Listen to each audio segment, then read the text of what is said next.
Bismillahirrahmanirrahim. Assalamualaikum warahmatullahi wabarakatuh. Waalaikumsalam warahmatullahi wabarakatuh. Di sini kami kelompok 5 akan mempresentasikan hasil diskusi kami dengan tema integrasi nilai keislaman pada bidang ilmu yang ditekuni.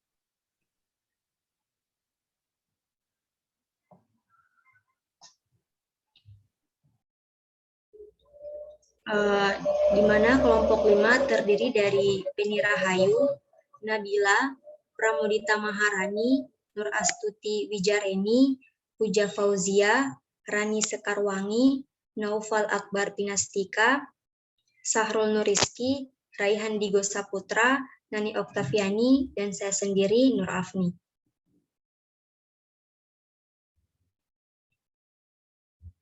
Adapun pembahasan kami yaitu pertama pengertian integrasi, nilai-nilai Islam, metode integrasi nilai-nilai Islam, integrasi nilai dalam bidang yang ditekuni, ada informatika, hukum Islam, ekonomi Islam, dan yang terakhir kesimpulan.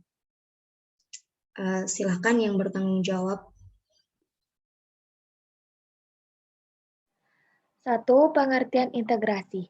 Integrasi merupakan suatu proses memadukan nilai-nilai tertentu terhadap sebuah konsep lain sehingga menjadi suatu kesatuan yang koheren dan tidak bisa dipisahkan atau proses pembauran hingga menjadi satu kesatuan yang utuh dan bulat. Sedangkan integrasi nilai keislaman yaitu merupakan pembauran antara ilmu-ilmu tertentu dengan Islam hingga menjadi kesatuan yang utuh dan bulat. Lanjut.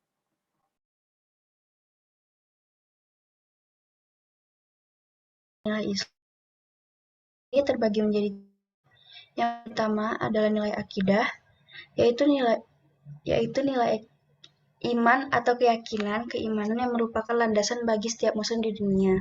Yang kedua ada nilai syariah, sumber paduan yang diberikan Allah Subhanahu wa taala berdasarkan Al-Qur'an. Dan yang ketiga ada nilai akhlak, perilaku setiap muslim yang menggambarkan pemahamannya terhadap Islam.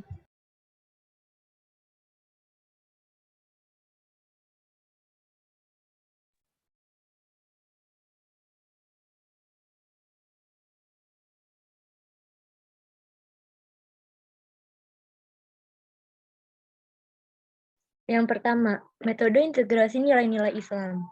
Metode menasihati moralizing yaitu metode pendidikan, nilai di mana seorang pendidik secara langsung mengajarkan sejumlah nilai yang harus menjadi pegangan hidup peserta didik.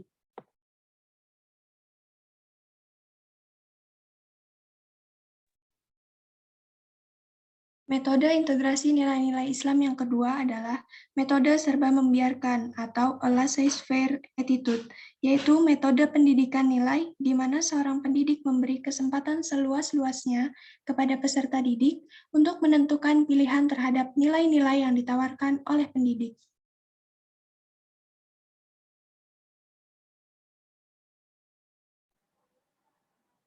Metode integrasi nilai-nilai Islam yang ketiga, metode model atau modeling, yaitu metode pendidikan nilai di mana seorang pendidik mencoba meyakinkan peserta didik bahwa nilai tertentu itu memang baik dengan cara memberi contoh dirinya atau seseorang sebagai model penghayat nilai tertentu. Pendidik berharap peserta didik tergerak untuk menirunya.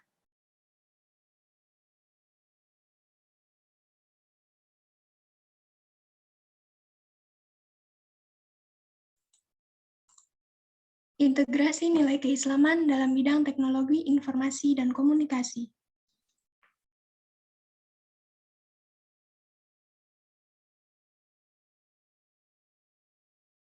Yang pertama ada Al-Quran digital. Dengan adanya Al-Quran digital, selain hanya membaca ayat, kita juga dapat menggunakan fitur terjemahan ayat-ayat suci atau murotal Al-Quran. Al-Quran digital ini dapat diakses melalui smartphone, komputer, tablet, dan lain-lain, dimanapun dan kapanpun.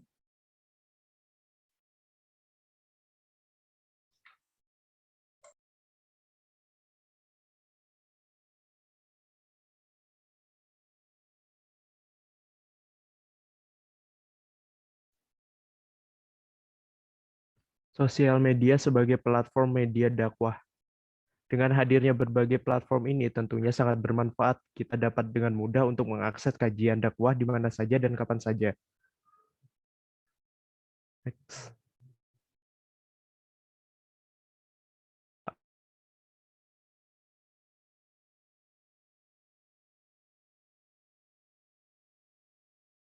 Aplikasi ini diharapkan dengan dapat mengerjakan sholat dengan tepat waktu. Next.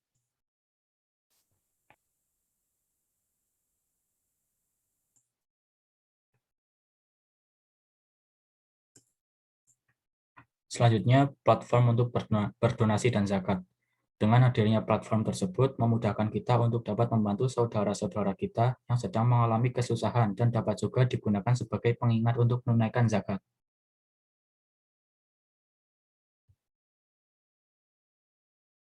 Kajian virtual secara daring. Melakukan kajian-kajian virtual keagamaan adalah salah satu cara efektif yang bisa dilakukan oleh semua pemeluk agama untuk berbagi informasi mengenai hal-hal yang berkaitan dengan agama termasuk agama Islam. Pemanfaatan teknologi di era 4.0 ini harus dimaksimalkan agar dakwah dan pesan kebaikan yang ingin disampaikan dapat menyeluruh dan menyentuh semua kalangan lintas generasi.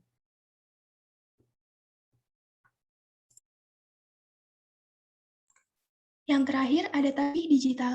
Tasbih digital ini adalah alat yang dapat membantu umat muslim pada saat sedang membaca zikir atau doa, yang mana teknologi digital ini akan membantu dalam hal menghitung jumlah bacaan zikir atau doa yang tengah dibaca.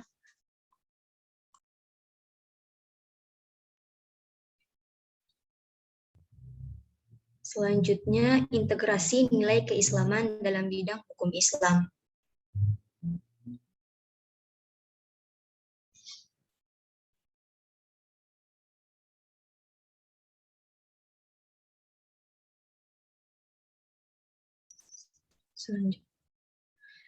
Yang pertama, qanun, suatu aturan yang berlandaskan pada asas keislaman di suatu daerah tertentu, yaitu Aceh. Qanun Aceh terdapat pada Undang-Undang Nomor 6 Tahun 2014 tentang Hukum Jinayat. Yang kedua, Tanzim wa Islah al-Ummah. Hukum Islam sebagai sarana untuk mengatur sebaik mungkin dan memperlancar proses interaksi sosial sehingga terwujudlah masyarakat yang harmonis, aman, dan sejahtera. Yang ketiga, zawajir, pencegahan terkait pembunuhan dan perzinahan yang disertai dengan ancaman atau sanksi hukum yang berasal dari Al-Quran dan hadis guna melindungi dari segala sesuatu yang membahayakan. Integrasi nilai keislaman dalam bidang ekonomi Islam.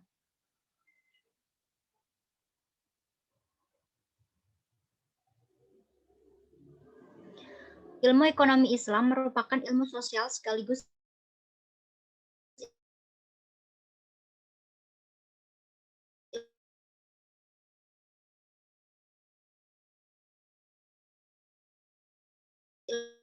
ilmu agama, serta keputusan yang berdasarkan syariah. Berikut contoh-contohnya. Yang pertama, bank syariah. Ekonomi Islam membangun integritas muslim yang menjalankan roda ekonomi sesuai dengan ajaran Islam dengan berpegang teguh pada keistimewaan ekonomi Islam, yaitu menghindari dari segala bentuk kegiatan yang mengandung unsur riba yang dapat menyebabkan kerugian terhadap orang lain.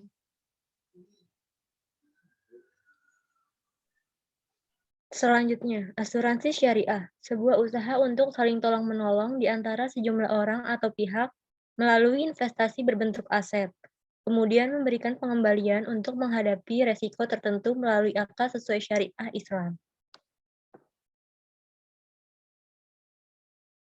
Pegadaian syariah, lembaga yang menaungi kegiatan gadai syariah, yaitu menahan salah satu harta dari si peminjam yang diperlakukan sebagai jaminan atas barang yang diterimanya.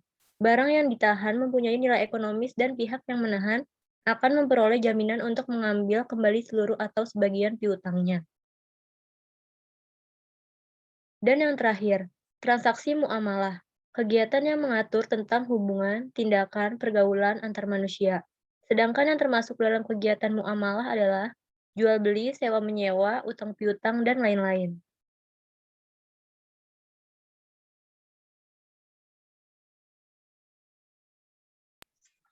Dan bagian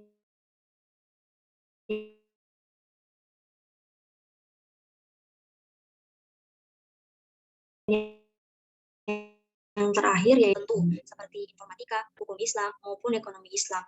Sebagaimana yang sudah dijelaskan, bahwa adanya integrasi nilai-nilai keislaman memberikan kemudahan dan sangat berdampak positif bagi muslim-muslimah di masa sekarang.